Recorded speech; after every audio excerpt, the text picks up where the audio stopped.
This podcast is a quest for well-being, a quest for a meaningful life through the exploration of fundamental truth. Enlightening ideas, insights on physical, mental, and spiritual health.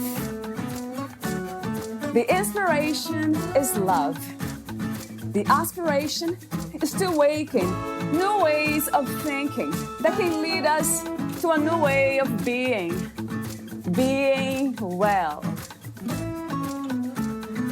Welcome to Body, Mind, and Soul Healing Conversations.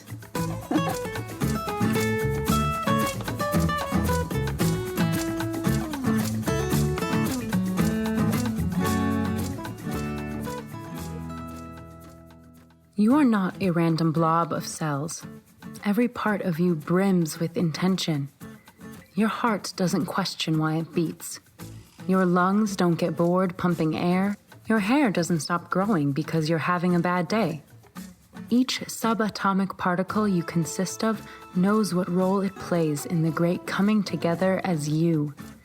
If none of your building blocks waver about their purpose, why should you? Deep down, you know there is someone you're meant to be. Every so often, you catch a glimpse of that someone. It happens when you speak up for yourself, even when it's difficult.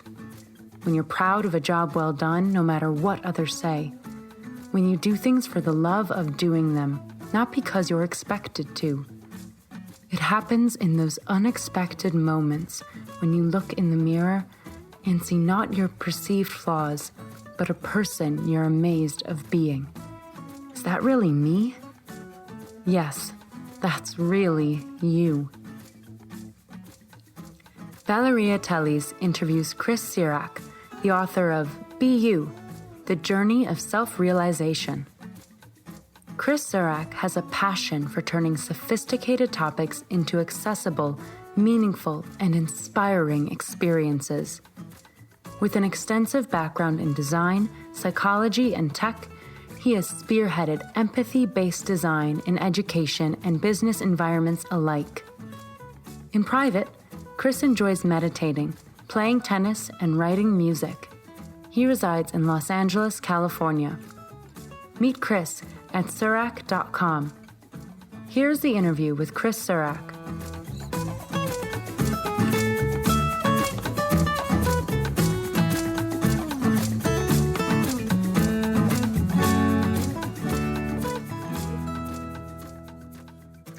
In your own words, who is Chris Cirak?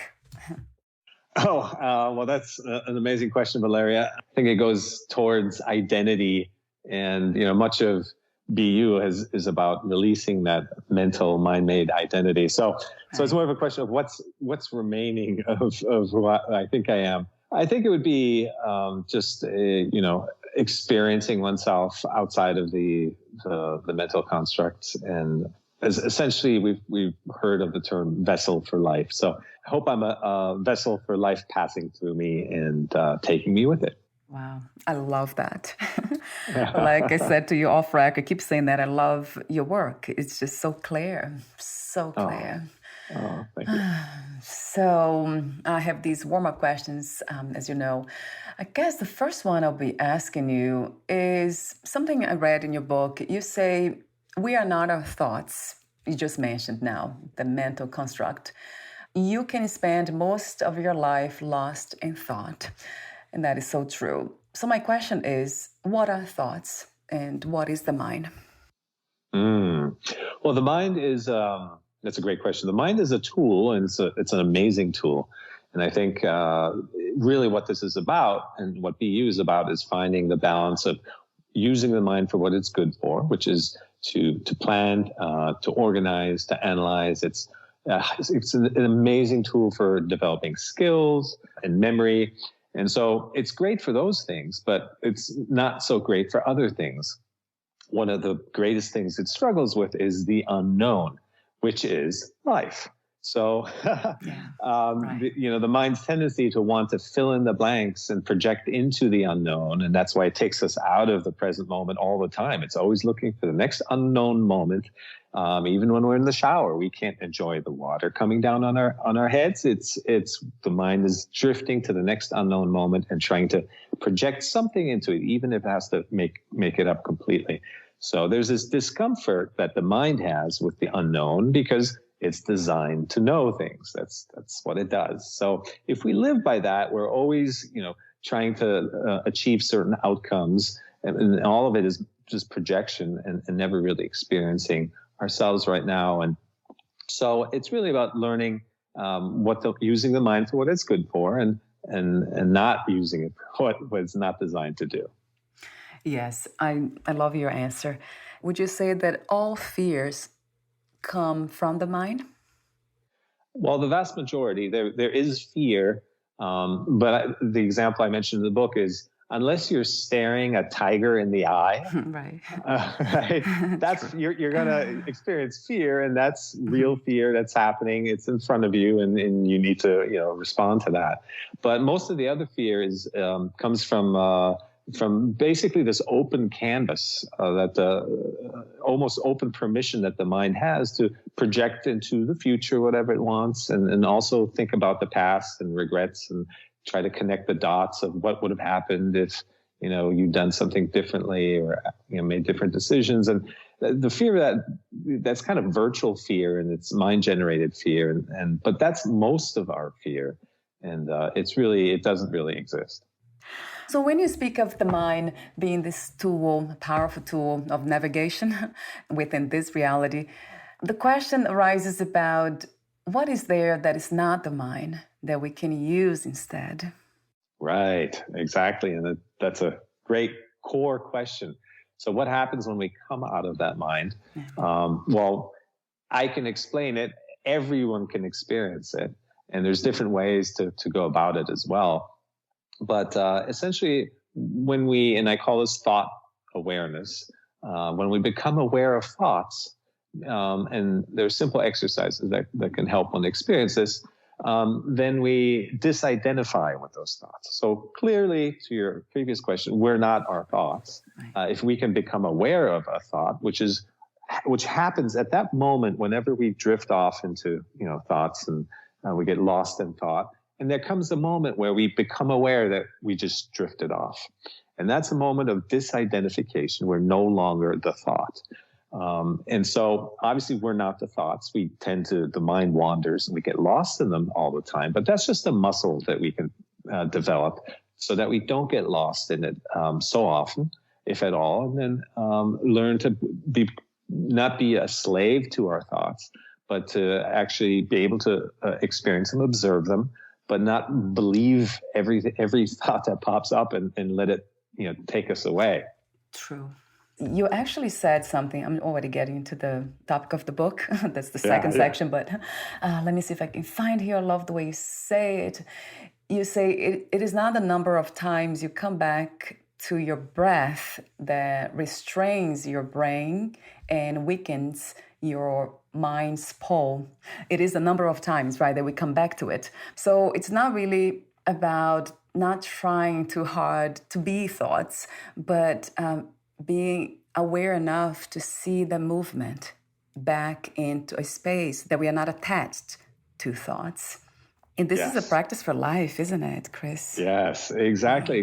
And that really, it points us back once we come out of our strong identification with thoughts. We realize we don't actually live in our heads. It's like I mentioned, it's a tool to navigate certain situations, but really we live in our body, which is, it's not a woo-woo statement. This is our presence, is our essence of being, is being in our body. And that's where the wisdom lies. And that's where the trust and the comfort and the deeper knowing that isn't a mental construct, that doesn't need others to agree with you. It's your own truth that comes from within, that doesn't require comparison or outcomes and all that. And so that's where trust, that's where permanent joy, permanent happiness comes from. And I'm wondering about this, if imagination that comes from intuition, because I feel like they are sort of similar, the quality of thoughts coming from intuition. They feel to me like as if they were being imagined. So I'm wondering if this is a different kind of thoughts, imagination, and intuition. Yes. So, I mean, ultimately, and again, the brain is a great conveyor. That's how it makes our heart beat. It coordinates our breathing. And there's certain communicative aspects that aren't just these outcome oriented thoughts. And so when we hear our inner voice speaking to us, our inner GPS, that of course, these are still thoughts at some level, but they feel very different. There's no, fear and anxiety and questioning. You don't second guess those messages that come to you. Yeah. There's a deep trust that comes with it, and so they feel different. And all the worry and the comparison just falls away. How did you come to these deep understandings about yourself and life? So that's a great question. One of the things I get asked a lot is, was there a turning point? Very often people hit a wall or they hit rock bottom. Yeah. And then there's, some kind of shift that happens. That wasn't the case with me. There was a point of rapid acceleration, but it wasn't related to just not seeing hitting rock bottom and kind of getting into a bad place first in order to come out of it. Yeah. And I don't know why that was. It brought about a lot of change in my life for sure. But it was just kind of starting to see clearly and seeking, and one thing led to the next. And I think the most important thing is we have to recognize that there's a process. And what I liken this to is kind of a play, or going to the movies even. Mm-hmm. Usually in the first half hour, the protagonist hasn't yet recognized that they're going to be a hero and take charge of their own destiny and all these things, right? Yeah. So so these bad things, quote unquote bad things happen, but as an audience, we don't stop, say projector person stop the video. We don't break down and get lost in the drama of it. We know this is a story that's unfolding, and that this will lead to a greater the path revealing itself. So I think with just a simple attitude of let's see what this leads to, then we don't get caught up in the individual moments so much and the drama of it. So I've always had that mindset, and I think that helped me recognize that something was happening with me, and I was just gonna roll with it. It sounds to me like this sincere, honest desire to know the unknown. In a way, you're just open to it. Yes, and so much of, and again, the mind tries to cover up the unknown and come up with all kinds of planning and expectations to project into that not knowing and create a sense of knowing. Yeah. But it doesn't. Anyone with a little maturity, and this happens to everyone.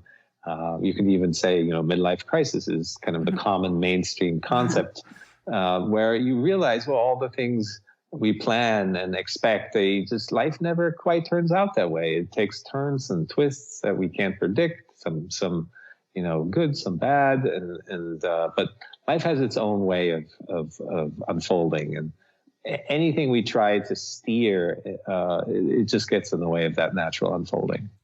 And I often use nature as my reference. You actually mentioned that in the book too, under the insights. Yeah, it's one of my biggest teachers, although everything is, but nature is just the ultimate. Yes. Oh, absolutely. I could speak a whole hour on nature now. Right, that we are nature, right, Chris? Because some people, we are part of nature, but I actually see it as nature itself. We are nature. Yeah, and that's really what the mind does. It creates a separateness. Yeah, and that's a big chapter in the book. Is this idea that we're separate from each other, separate from the tree and just the expression of life. Right. That we don't see ourselves as one with it, and so much of our struggles come from this separateness. So talk to me for a moment about authenticity. What authenticity is, and what are some of the greatest misconceptions about being authentic? Right. Okay. Wow. I love these questions. Well, everyone has their own unique blueprint that deep inside, most of the time it only comes through as these occasional intuitive hits that we call them. Yeah. But that's because we're so mind dominated that we're not in stronger communication with that inner voice. But it's there in every single situation, every single day, not just the big decisions, but the small decisions, that there's acting in alignment with our true self, our authentic self, and not acting in alignment. And all too often, these outside voices that we're conditioned to listen to, they win, right? We let them win, and they make us behave in certain ways, which then results in stuck feelings that aren't really authentic. So the wonderful thing about being the authenticness, the telltale sign is really that your truth does not require other people's approval, and your truth does not clash with other people's truths, and that's really a wonderful place of peace and stability. There's a permanent knowing what's right for you contained in that. It's really a wonderful place to connect to, and ultimately that's where you lose the sense of separateness to others, and that's where we really recognize our unity as expressions of life. So I would say there's no real misconception about authenticity. I mean, people maybe are led to believe that there's some kind of achievement, some outcome that needs to be pursued. And then when you have that and you're there, then suddenly your life is perfect and happy and forever and all that. And right. The destination, right. Exactly. And the important thing to remember there too is that you can experience joy from, and should experience joy from achieving things. It's not like you should, block yourself from that either. Right. It's just to recognize that is not a permanent kind of joy. Life continues, the flow of life, it continues to unfold, and some things will be pleasant and others will be unpleasant. But whatever we experience, it's not meant to be held on to. We don't need to cling to it. Because the clinging then immediately converts a happy experience into the fear of losing it, right. And so we can never really enjoy life, and really every experience ultimately is the joy of living, even if some things are more pleasant and other things are a little unpleasant. It's life flowing through us, and then we really start to flow with life. Would you say that even this idea of being you, being us, and being authentic, it's also a movement, a dance of life, flowing in and out of that? Yeah, I completely. And, there are, again, perfectly fine uses for the mind, such as, if you need to book a flight next week, that you plan accordingly. And these are practical matters. Right. And we are physical, in the physical beings. And so there's the practical aspect to that requires some foresight and some planning, and that's perfectly fine. But when it goes into matters of experiencing your beingness, that's when the mind starts to come out of the present moment. And that's where you lose then your connection to the magic, to the flow of everything just coming and going. And finding joy in that coming and going is the permanence. That's the permanent joy, right. And not wanting, I got to surround myself with the things that make me happy, that I want, that I like, right. And then avoid the things that I don't like. Then life will always be a roller coaster. I love your book, though, the way it is structured, the clarity, the way it's written, everything about it. I absolutely love the wisdom, the deep wisdom you have there. I'll be asking you specific questions in a moment. Before that, it sounds very spiritual to me. What is spirituality to you? Yeah, I would say, and one of the motivators, we mentioned this when we talked earlier, is to steer clear of the type of language that it can often be in the way. It becomes a barrier to a lot of people assimilating the wisdom. Yeah. And so, yeah, it's deeply spiritual, but I always say that, Be You is the most spiritual book ever written without being spiritual. Right. So that was really the hope, because I had experiences that people who shared information with me and books and other material, and I tried to understand it, but there was, I couldn't see past some of the vocabulary. So I think we're all pulling from the same place. It's the presentation that is different, different angle, different rapper, different personality that's doing the talking, but the wisdom is ultimately the same, and we're just reformulating it for different times and different audiences. So yes, spirituality you could probably say is the science of being authentic, because that is being authentic. It feels individual at first, or it may sound individual, but it very quickly leads to the recognition that we're all connected and that we're all one. So I'd say it starts out with a personal journey and then ends in the infinite. The way you structure the book, part 3, you have the big picture of being you. And there you include 2 words that I absolutely love for some reason, freedom and love. Talk to me for a moment about these 2 aspects of life, if you can do that without the mind getting away with that concept. Yeah. So I'll start with the love part first. And there is an unbelievable love for creation that is behind everything that exists. So whatever the powers are, that there's a joy that is inherent to everything that exists, because that's what was required to go into it. Even as humans, we don't create things there's no motivation. We create, ideally out of joy, with the intent to put something, to give life to something. So there's an incredible deep joy for everything that exists, that goes into its creation. So we can, not just tap into that, but become it when we essentially when we remove our thoughts, the ones that get in the way, not the useful, practical ones, but the ones that make us think we've got it figured out, or that we're trying to steer towards a desired outcome. That's the stuff that disconnects us from connecting with that unbelievable love that is at the root of our very existence. Yeah. Yes. So 1,000 times, a billion times to that.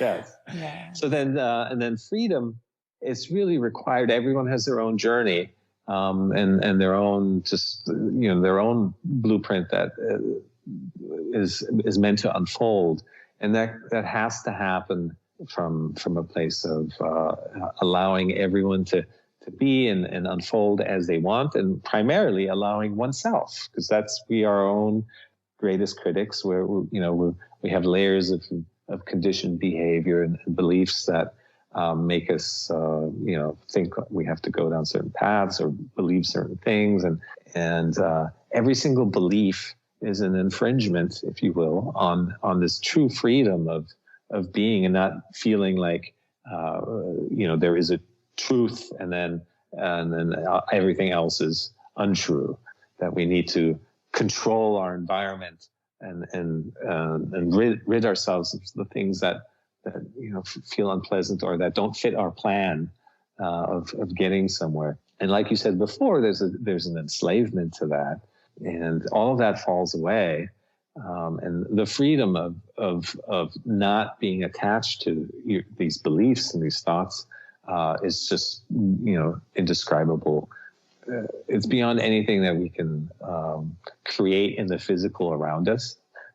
This internal freedom. So you wrote the book titled "Be You: The Journey of Self-Realization." How did you become a writer, and what was the primary inspiration and intention of writing your book, Chris? Yeah, great question. I never thought about it, and really, that is a deeper response than it initially may sound. I was journaling, I was seeking, and out of that, in a series of very amazing experiences that made me realize at some point that what I was capturing on paper was turning into a book. And so it was more of a, and this is really the magic of letting life lead, is that we then kind of realize, oh, I'm writing a book. Or, I'm doing this or that. And that, that's the human aspect of applying labels. Yeah. But ultimately, we were expressing ourselves and being ourselves, and then we kind of suddenly recognize, oh, this is this or that. But ultimately, the letting life lead is the most important thing. So people ask, about the, what led me to write the book all the time, and I always respond that it wasn't me writing the book, right, but that it was the book writing itself through me. Yeah. Oh, wow. And that's, I can't tell you how, if it was me writing, I would immediately sense that, because nothing was working, nothing was flowing. I would labor over one sentence for 10 minutes and it wouldn't go anywhere. So that's when I knew I had to get out of my headspace and reground myself and allowing this to flow. And then it was really as if I was a first-time reader who's reading the book. I was reading these words. I would sit back after writing a paragraph and really be blown away by my own words, because they really weren't my own. Do you ever use the word God? That's a great question. I was raised Catholic, so that was a strong presence early on. And then I think one of the best decisions my parents ever made with me was to not require anything of me. I think it was around 14. They said, you can make your own choices now. And that was the right time for me to develop my own kind of follow my own evolution on that. It's just it's a label. It's a charged word, obviously, for many. It's very important. And so hence my tendency would be to steer clear of that, because there's too much meaning attached to it. And it's very difficult to have, a conversation beyond the strong beliefs that are attached to that.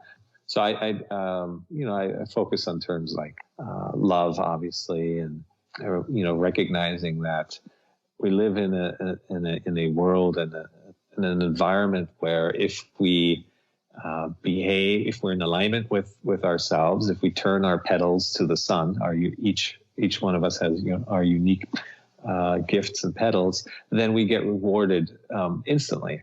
There's no delay. There's no, you don't have to wait for Judgment Day. There's a one-to-one relationship to how we carry ourselves and how life then benefits us. And if we go against our grain, then we feel that hurt immediately. So it's really being true to yourself and your inner voice and being you, and then allowing that flow of life to take charge and lead us. And whatever label you put on, to what's behind all that, everyone's free to call it whatever they want. But in many ways, it's best not to call it anything, but just to experience it and just to live it. Another word that we hear a lot is enlightenment. Yeah, how do you feel about that? Yeah, great question again. So I think there was I made a concerted effort to push back, if you will, a little bit on this idea that a person is enlightened or not enlightened, that there's a switch, on-off switch, or these two categories of people. That's certainly not the case, where it's a continuous experience. Everything leads to the next and informs. Environment is a direct reflection of who we are, and how we engage with it is we see the things that that matter to us, that resonate with us, that we feel triggered by as well. And so out of all the possibilities of life around us, we respond in the ways that are a reflection of our inner makeup, of where we are in our evolution. So one can never say that you're living a dull life or meaningless life or any of the things at all. It's every moment is packed with meaning and intention of revealing more to yourself of who you are. And it's true that very often we find direction by experiencing the things that don't resonate, that are unpleasant. But that's part of the system as well. It points us to what we do like and what does resonate. And so everything in life from the get-go is part of our enlightenment journey. And there comes a point where we become more aware of it, for sure. But it doesn't mean it hasn't been going on. It's always happening. It's always there. And so I use in the book, I use the phrase less realized energy and more realized energy. So, if we look at ourselves as energetic beings, is how much of ourselves have we realized and how much have we not yet realized? That we're literally, the word self-realization is realizing who we are. And I liken it to, a map of oneself and one's life, and how many of those areas, and that is encapsulated in our body. You mentioned the word body before. That really is where the wisdom and our true self lives. And so, how much of ourselves do we really know? How have we realized is there, or how many blind spots are there that we still have to discover? And we discover them through our interactions with the world. Talk to me about the last section in your book. You have the 4 steps to be you. You have been talking already, actually, the thought awareness, but you do have an exercise there. So 4 of them, thought awareness. The second is observe and release stuck feelings, and then listen to your inner voice. And then 4th, take clear action. You don't have to talk about all of them, because I would love for people to read your book. It's so clear. It's so heart-opening. It's just a real joy to... So talk to me about those 4 steps. Okay. So really the first step is all we have to worry about, because the remaining 3 happen automatically. But it's essentially our attachment, our identification with our thoughts is blocking us from really being and experiencing our bodies. And that's where our feelings are. And that's where life passes through us. And so when we come out of that mind identified state, we're then in our bodies and able to experience things happening, our feelings.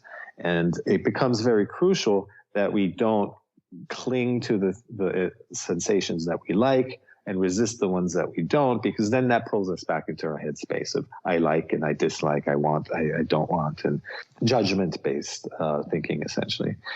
So in addition to the thought awareness that separates us from our thoughts, there's then the practice of self-observation, of observing your feelings as you experience them in your body. They're always somewhere. Usually in our stomach. Emotions are in the solar plexus area, heart chakra, obviously throat for things related to speaking up and our own voice. And so all these experiences of life are represented somewhere in our body. And that step 2 is really is giving it the space to be and not clinging to some and resisting others, because that's what keeps them stuck. Right. And so by observing those many layers of already stuck feelings that have, been generated just by living through the mind identified state, we give them space to be again, and that releases them, and then we start to flow, and then they leave us.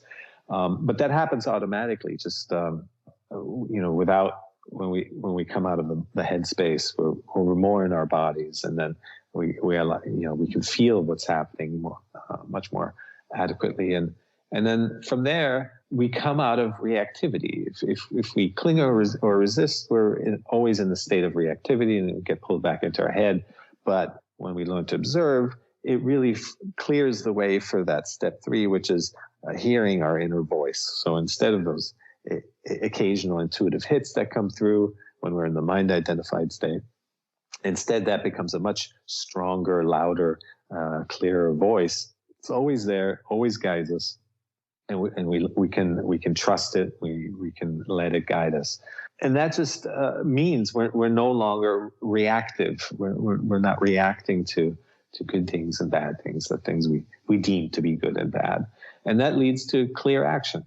We all know that don't hit send on that email when you're upset, because you'll say things that you might regret, right? Yeah. So we can only benefit from coming out of this reactive state, and then we see things clearly, and it also makes room for empathy to see what the other person is, what their situation is, and just everything gets better and more even keeled, and then with your inner voice in place, you can take action that really benefits. It's the right thing for the situation, which is very different from the mind-identified state, which is always trying to do things that are right for you at the disregard of what other people's role in this might be. So every situation is created by everyone involved, and when you're connected to your inner voice, you see what the right thing to do is for the situation.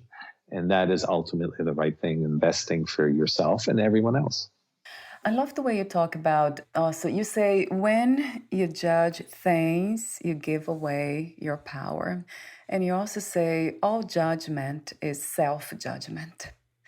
Talk to me for a moment about that, Chris. Yeah. So everything we judge is right or wrong, again, is a reflection of ourselves. So if we say somebody is this or that, we're coming from our internal perspective.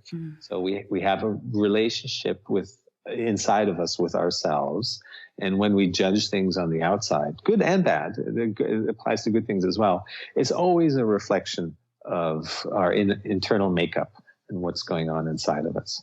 So that's the first thing, is to recognize that when we feel triggered and we judge people, judgment is commonly associated with negative judgment, but it applies to positive things too. So the mind judges things as either good or bad. So it applies to the full spectrum of assigning value to the things around us, and that's something the mind does all the time. That's how it operates. True. And that's what gets us into trouble, into duality, into separateness, and then cut off from our inner voice and our own GPS. So that creates most of the difficulty in life. So then there's a second thing that judgment does, and that is it creates distance. When it coming from a place of unity, that we're all expressions of life, unique and diverse, incredible diversity out there, but expressions of life. We have that in common. But when we judge things, we create that literally an energetic distance to essentially saying, I'm over here, and whatever I judge, good or bad, is over there. We're creating a separation in our minds, but also in our experience of life, of being separate from all the things that we judge, and good and bad. And that's where depression and loneliness and some of these most difficult emotions that we experience come from feeling separate and not recognizing this that we are just an incredibly meant to flourish expression of all of life. And so the judging aspect of the mind is what creates, I think, most of the difficulties for us. There's so much wisdom in your book, so much. I have so many quotes here, and not enough time to go through everything. some of the ones that really caught my attention, everything that I have been asking you questions about. And also when you say life wants you to be you, that's powerful. It really makes us see clear and really come back to the breath, to the body, to life itself. To be you is to be abundant. That's another powerful message. So you have so many of them. I love your work, absolutely love your work. And I love the way, we're almost at the end and I have so many things here. I don't want to stop. Death, that's another one, losing the body. You say any stock feelings that remain live on in their impact on the people around you, just like you have been impacted by the stock feelings of others before you.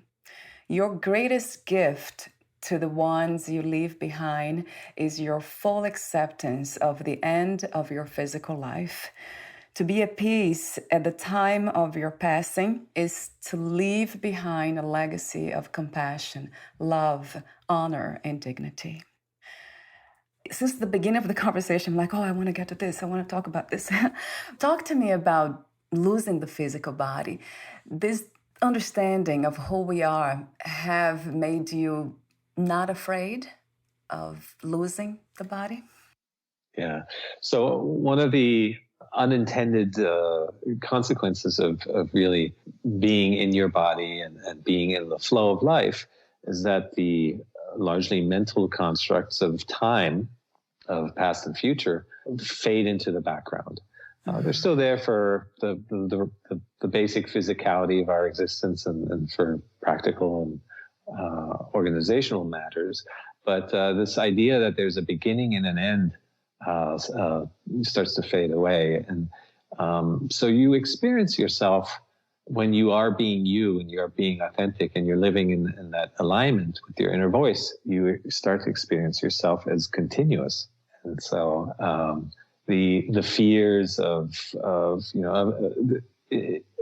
a beginning and an end and what's after, all of this just falls away. It's not about explaining it away. Right. It's just not part of your experience any longer. So in this continuity, you just recognize yourself as infinite and most important, it's okay to be with. You're okay with living with the unknown. I don't know what happens after the body. If we leave our body and all that, but it's okay to be in a state of not knowing. Mm-hmm. And so again, great peace and comfort comes from being in that state. You just don't have to worry about these things and try to explain them away all the time. And this is one of the ideas and concepts that I still kind of try to explore, is the afterlife or life after life, really, and what happens to consciousness. And because I interview a lot of people about the soul's journey and how people who are left behind still can sense and feel people who have passed, and they can talk to them, mediums and all these professionals. Do you want to make a comment about that, the soul's journey and the afterlife? Sure. That's fun. Yes, this is the fun stuff. There's no doubt that everyone has a different range of skills and sensitivities to energy, and so while I'm not one of these super clairvoyant, connected beings that can just read energy and detect maybe say an illness in somebody or know what happens beyond that. I can certainly recognize that there's the term of an old soul. We've heard of that, and I think many people can relate to that. You meet somebody and you just sense that there's a depth to them. That they've just been around for a long time. And so I do touch on this in the book, in that there's the energy that we're comprised of. So there's our physical body, but then there's an internal energetic makeup that we carry. And that really is our primary responsibility, is to realize more of ourselves. It's the process of the journey of self-realization is just becoming more and more self-aware. And that changes the quality of the energy that we carry, and we become even older souls, if you will. Yeah. And we react less to our environment, and through that reaction is what you just wrote or read from the book, is we leave behind less friction and less steering and controlling and needing the world to be different type of energy, and we leave behind more of that peaceful, unifying, living in the abundance of life unfolding type of energy. And so where it's all headed and at the very end, I don't know, but we do have, that is our primary purpose here, is to become more self-realized, and thus collectively we realize who we are and what we're doing.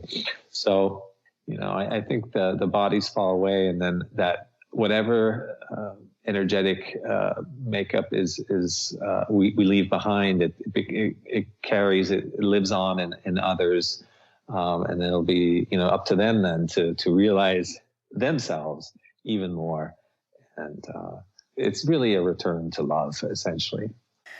So I have a few more questions for you, the ending questions. Would you like to add anything or read a passage in your book, Chris? Oh my goodness. Well, I think the most important thing is this applies to young people as well as as we become more conditioned to kind of live a certain expected life as we get older, to recognize that everything is part of the journey. Self-realization is not an end point. It's in the subtitle. It's a journey, and so it's to recognize that everything gets a little easier. Life gets a little easier, even the toughest situations, when we keep in mind that it's meant to help us self-reflect ultimately. In the moment, things may look a certain way. Often, we don't understand why they're happening. But with just a little extra step back, a little bigger picture, things become very clear that it's always us reacting and responding to the world around us. And so it's always a reflection of who we are at that point in time. And there's no need to be fearful or upset or think that we can fail or misstep. Everything really is going according to plan and unfolding the way it needs to. One more question for you, the final question. What are 3 things about life you wish everyone would know before they lose the body? Oh, that's great. I have to think about that for a second. Well, I don't know about thinking. Probably not. Yes. So I think the things that come to mind would be the last 3 words, essentially, of the book, and the alignment with happiness is at the most basic level is our foundation. It's not something we need to create. It's always there, and it's just we need to get the things that prevent us from connecting to that out of the way, which is mostly our conditioned thoughts and beliefs. So we are, in essence, at our being, at our root, happy beings. And in alignment with that is the second thing is feeling free, and everything becomes restricted when we do things and live towards certain outcomes that restrict the flow of that natural happiness and natural abundance that's at the root of us. And we feel that immediately when we do things that are not our truth. And unfortunately, we often don't listen, but it's there. And so this is not a mystery. It's our bodies are telling us, life is telling us to be free and be ourselves. Mm-hmm. And then really, and that's the third point, is the ultimate experience of joy and happiness and abundance and infinity and love and compassion and unity comes from recognizing who you are, being you, and then that turns into, really the recognition of being us as one. Thank you so much for sharing this profound wisdom, for the beautiful work you're doing in the world, in this reality, and everything else in between. Wow, Chris, yeah, it's beautiful. Really beautiful. Thank you. Wonderful, wonderful work as well, Valeria. When we first connected, I was really looking forward to this, and I was trying to get on your calendar even sooner. So thank you for making that happen. And I hope we could do it again. It's been an amazing part of my journey. Yes, thank you for the encouragement. Where can we find more information about you, your books, products, services, and future projects? Yes. So my main website's Cirak.com. But the book is available on all the main platforms: Amazon, Apple, Google, Kobo, and Barnes & Noble, and both as paperback and ebook. And very active on social, so all the social platforms, you can find me there. And then I'm also available for personal coaching and other fun projects. Yes, wonderful. I'll have those links on your podcast profile too. Thank you so much again, and we'll talk soon. Thank you, Valeria. Talk soon. Bye for now, Chris. Bye-bye.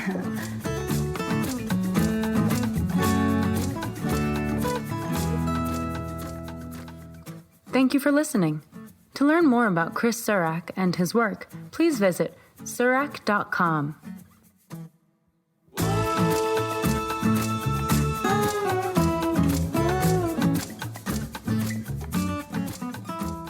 To learn more about this podcast, please visit fitforjoy.org/podcast.